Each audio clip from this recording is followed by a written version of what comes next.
Welcome back to the Keiser Report. I'm Max Keiser. Time now to turn to comedian Lee Camp, who hosts the hit crowd-funded web show Moment of Clarity, which you can find online at his site, leecamp.com. Lee Camp, welcome to the Keiser Report.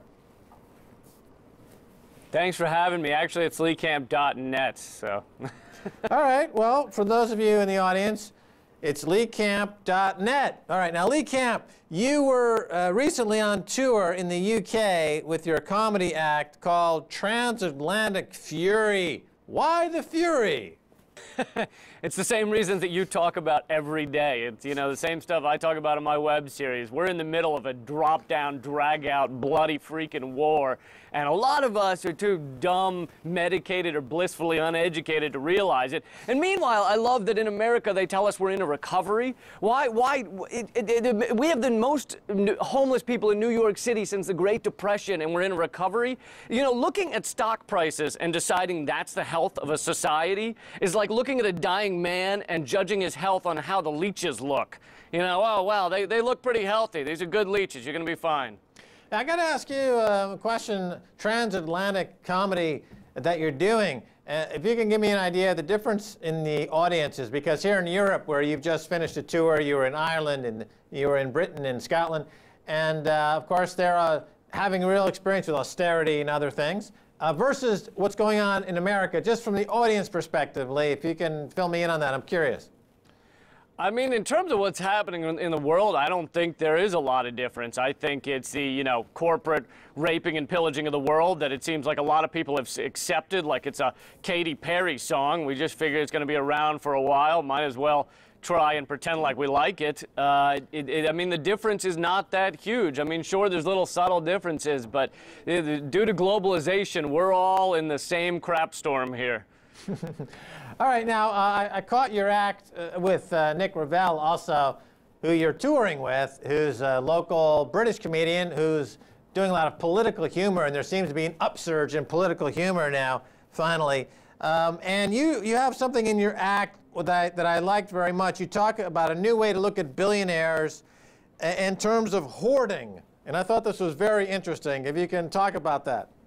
Right. One of the things that infuriates me more than anything is not that billionaires have that much wealth, you know, not that the 6 heirs of the Walmart fortune have the same amount of wealth as the bottom 40% of America, but it's that we're told to respect them and look up to them like they're some kind of heroes. They're psychopaths. They're freaking psychopaths. They're no more fit for society than the guy who kidnaps neighborhood dogs and has them lick peanut butter off his crotch, all right? In fact, they're less fit for society because at least Mr. Nutterbutter's making dogs happy. So I think we should view them as the same way we view those people on the TV show hoarders, all right? These people, you don't respect anybody else who collects 1 million of something. You know, if someone tells you they've got 1 million shoes, you're like, what's the matter with you? So we should view them like hoarders. You don't have to make fun of hoarders, but you don't go to them for advice. No one walks into their houses and is like, wow, you've got a room filled with 18 years worth of yogurt containers and another room filled with old Coca-Cola cans and expired parakeets. This is really impressive. What struck me about this act, this routine, is that it just is so true, and that the billions of dollars being accumulated by individuals, whether it's Larry Ellison or Bill Gates or Jamie Dimon or these bankers or the corporate chieftains, they are not circulating in the economy in any productive way. The unemployment numbers are horrible, wages are horrible, the economy is stagnant, and you have huge problems because of these hoarders, people who just stack up money in their basement. They don't do anything with it, and it's really a disease. Now, many of these deranged hoarders are also hardcore criminals engaged in ongoing criminal banking conspiracies against the population, and yet the Department of Justice in America has said that they won't prosecute. What's going on there, Lee? Yeah, I love they say they won't prosecute because that could hurt the economy. Well, don't you think it could hurt the economy and hurt the people of the world when you tell the biggest criminals in the world that they're never going to be prosecuted? What hurts them? What hurts us more than that? And furthermore, I love that the FBI does a report every year where they list all the crime, all the street crime, and it amounts to, these are old numbers, but it amounts to about $4 or $5 billion a year of street crime. Now, white-collar crime, you know, the top corporate crime amounts to $400 to $500 billion. Again, old numbers. I'm sure it's much higher now. But and it's not mentioned. It's not mentioned on the report. You know, that's like listing all the oil spills and leaving out the Exxon Valdez. It's like listing all the terrorist attacks and leaving out Gangnam Style. You know, it's like listing all the greatest sports heroes, all the greatest hockey players of all time, and leaving out Muhammad Ali. I don't know sports. That might be wrong, but you get the point. Yeah. Well, let me ask you about this PRISM NSA scandal, because here's really the worst crisis, a constitutional crisis in history of America. It violates everything in the Constitution and the Bill of Rights put forward by corporations working with government to effectively they've done a coup. There's been an overthrow in government. It's the most tyrannical event we've seen. And yet you've got media outlets like the New York Times and a columnist there by the name of David Brooks, who justifies these actions. Is it because he's corrupt? Is he stupid? Is he a propaganda meister? Is he how does he face himself? Lee, you've seen this. Tell us about it. Yeah, I think they've got to prop up the status quo. I mean, you have to, whenever there's a threat to the status quo, you have to jump in there. If you're one of these guys who's making his living, who's making his entire career and everything based on the status quo, you have to jump in there and say, no, it's fine, it's fine. Ignore the man behind the curtain. And you know, this is horrific, this spying scandal, because look, you could believe, just suspend disbelief, you could believe that Obama and Congress right now are the best people in the world. They're all angels, and they're all out to help us and give us a better society. You could believe that, and you can still understand that they have put in place, Obama and Bush have put in place the easiest system of surveillance infrastructure for a tyrant to use. If the next president is not Mr. Angel and comes in, all he's got to do is turn a key, and it's the most horrific surveillance infrastructure. We can't fix regular infrastructure. We can't put money into, say, bridges or roads or anything. All our bridges are about to collapse over here in the United States, but we can put billions and trillions of dollars into spying infrastructure on our own people. Lee Camp, let me ask you about a tweet that I saw from a friend of mine, Alec Baldwin, who was tweeting that, and if I understand his tweets correctly, he was saying that there's nothing Barack Obama can do against tyranny, against PRISM and the NSA,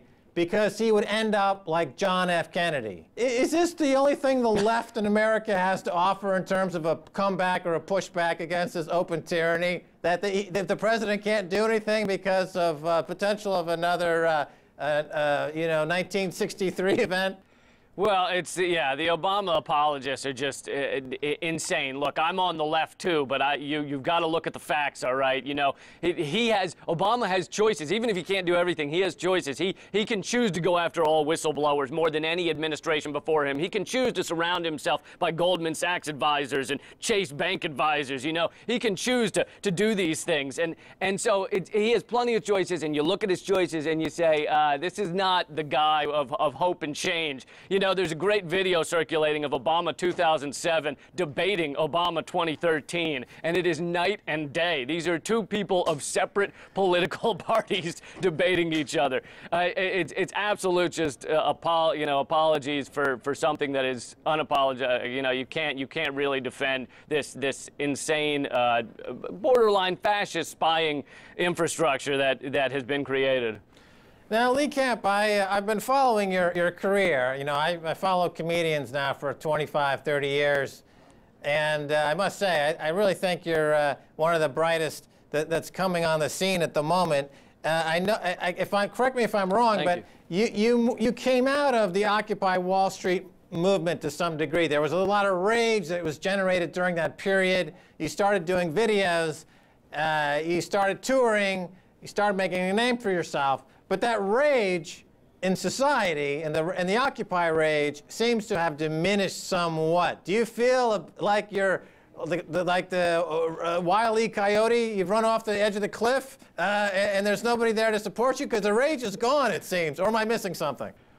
Well, yeah, I mean, I've been doing this for years, and I think the rage is still there. I think, for one thing, Occupy is still there. Occupying was a technique. It was a tactic, and tactics have to change. And so, you know, tear gas is an acquired taste, and it was a tactic that had to change. But the people that became activated by Occupy are still there, and they're still doing great work. You know, things like strike debt, where they buy up, like, healthcare debt and erase it because the banks are destroying people's lives. Those type of things are still around, and they're still working very hard, so I don't take anything from those activists.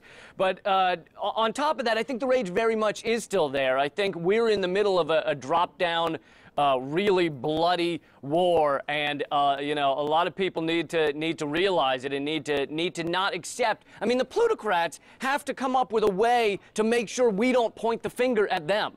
You know, and the way is this ideal, which we love in America, of pull yourself up by your bootstraps. If you want to get yourself up there, you can do it. You know, if you want your bushwhacked, you got to do it yourself. All those things, and it's not people's fault. It's not. 28 million Americans are either out of work or have given up trying, and it's not their fault. You can't say there's something wrong with 28 million Americans. The CEO to worker pay gap has gone up 1,000% since the 1950s. That's not the workers' fault. Like, I think people need to realize it's not their fault and end this defeatism.